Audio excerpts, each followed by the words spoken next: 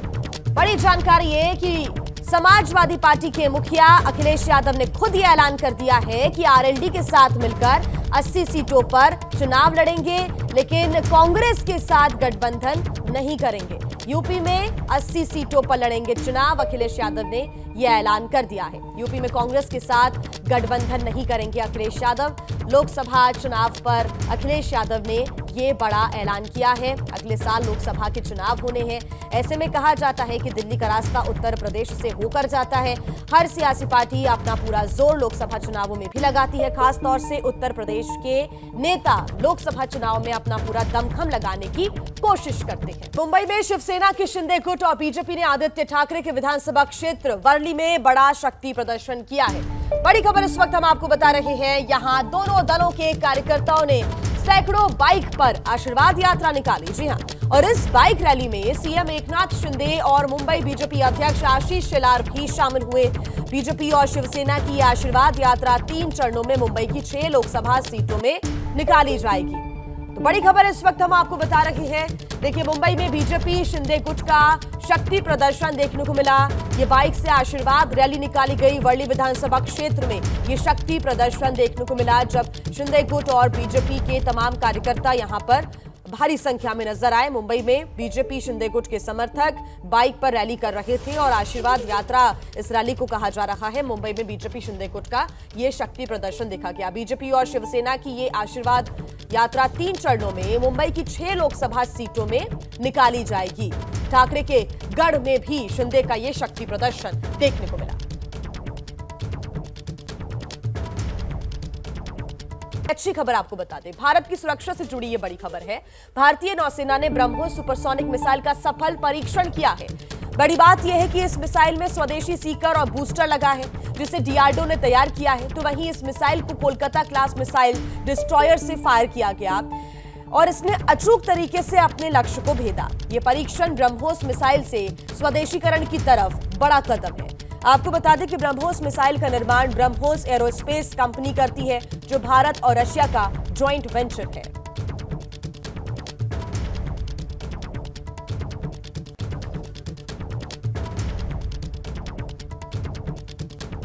बड़ी खबर इस वक्त आपको बता दें, गृह मंत्री अमित शाह के घर जो बड़ी बैठक चल रही थी वो अब खत्म हो चुकी है। पूर्वोत्तर राज्यों में सरकार गठन को लेकर ये बैठक चल रही थी। बैठक में जेपी नड्डा, हिमंता बिस्वा शर्मा भी मौजूद थे। शपथ ग्रहण की तारीख पर भी चर्चा हुई है। सूत्रों के हवाले से यह खबर मिल रही है कि इस बड़ी बैठक में शपथ ग्रहण की तारीख पर भी चर्चा हुई है। ज्यादा जानकारी के साथ हमारे संवाददाता नीरज पांडे हमारे साथ जुड़ गए हैं। नीरज, ये बड़ी बैठक अब खत्म हो चुकी है। बैठक में क्या कुछ डिस्कशन हुआ, क्या फैसले हुए, क्या जानकारी? देखिए, इस बैठक में कई महत्वपूर्ण मुद्दों पर चर्चा हुई। नॉर्थ ईस्ट में 3 राज्यों में सरकार का गठन होना है। सबसे बड़ी चीज है त्रिपुरा में सरकार रिपीट हुई है। तो त्रिपुरा में सरकार के गठन में मुख्यमंत्री कौन होगा, मंत्री कौन होंगे, शपथ ग्रहण का क्या स्वरूप होगा, कौन कौन लोग जाएंगे, इन सब विषयों पर चर्चा होगी। माना यह भी जा रहा है कि प्रधानमंत्री नरेंद्र मोदी भी जा सकते हैं त्रिपुरा। इसके अलावा नागालैंड और मेघालय के कार्यक्रम में भी प्रधानमंत्री जा सकते हैं, लेकिन ये अभी फाइनल प्रधानमंत्री कार्यालय को करना है। ये सारी बातें आज हुई। गृह मंत्री अमित शाह भी मेघालय और नागालैंड दोनों शपथ ग्रहण समारोह में जा रहे हैं। भाजपा के अध्यक्ष जा रहे हैं, जेपी नड्डा भी। तो इन सब विषयों पर आज चर्चा हुई है। शपथ ग्रहण के कार्यक्रम को लेकर एक विस्तृत प्लान तैयार हुआ है और अभी माना जा रहा है कल तक इसकी आधिकारिक रूप से घोषणा भी हो जाएगी, कौन कौन कब कब कहाँ कहाँ रहेगा। 7 तारीख की शाम को गृह मंत्री अमित शाह असम में एक पार्टी के पदाधिकारियों की मीटिंग भी करेंगे। तो बहुत सारे विषयों पर आज चर्चा हुई है। बहुत शुक्रिया आपका नीरज तमाम जानकारी के लिए। तो जो बड़ी बैठक चल रही थी वो अब खत्म हो चुकी है कई मुद्दों को लेकर, और खास तौर पर पूर्वोत्तर में जो चुनाव हुए उसको लेकर रणनीति बनाई गई है। कैम्ब्रिज यूनिवर्सिटी में अपने बयानों से सवालों में आए राहुल गांधी ने लंदन से फिर मोदी सरकार पर निशाना साधा है। राहुल गांधी ने पीएम मोदी पर देश का अपमान करने का आरोप लगाया। तो लंदन से उन्होंने पीएम मोदी पर भी देश का अपमान करने का आरोप लगाया है। राहुल ने फिर वही आरोप लगाया कि सरकार का विरोध करने वालों की आवाज दबाई जा रही है।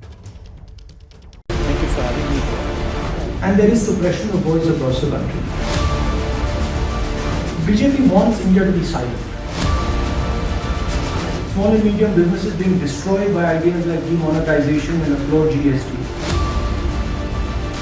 But he said nothing happened in 70 years, right? Insulting every single Indian, insulting every single Indian parent, grandparent.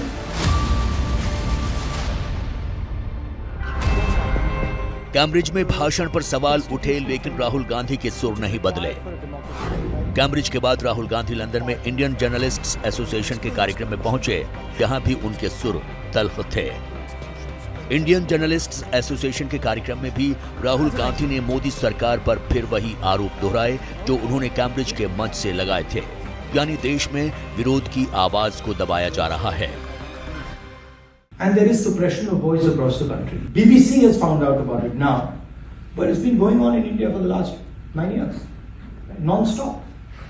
Everybody knows that journalists are intimidated, they are attacked, they are threatened.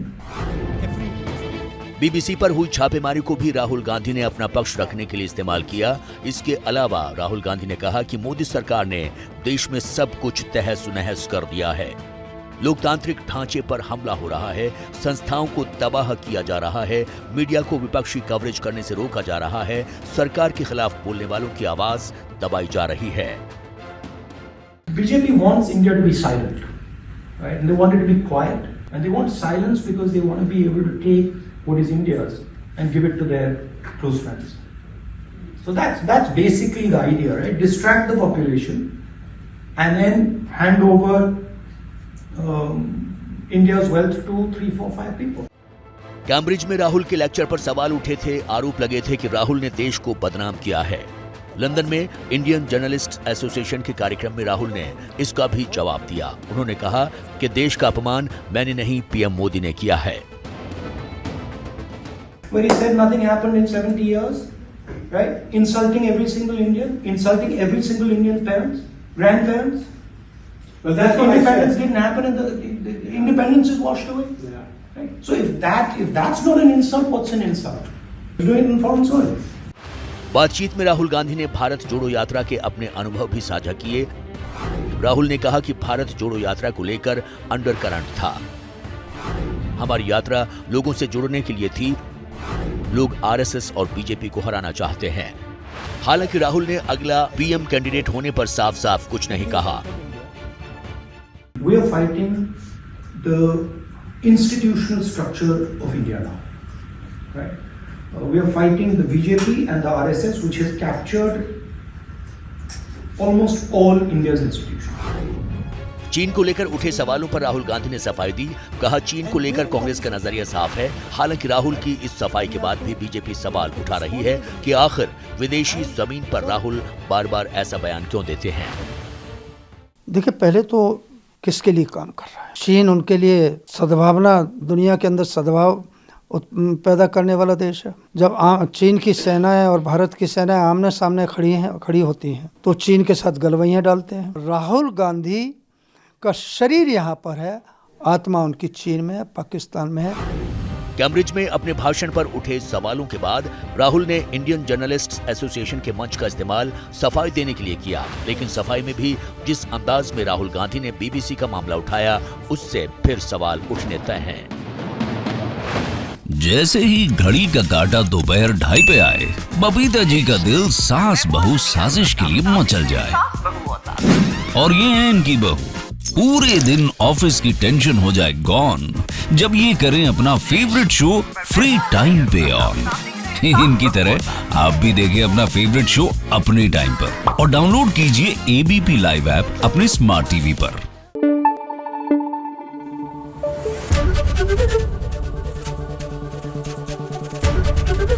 ABP news आपको रखे आगे।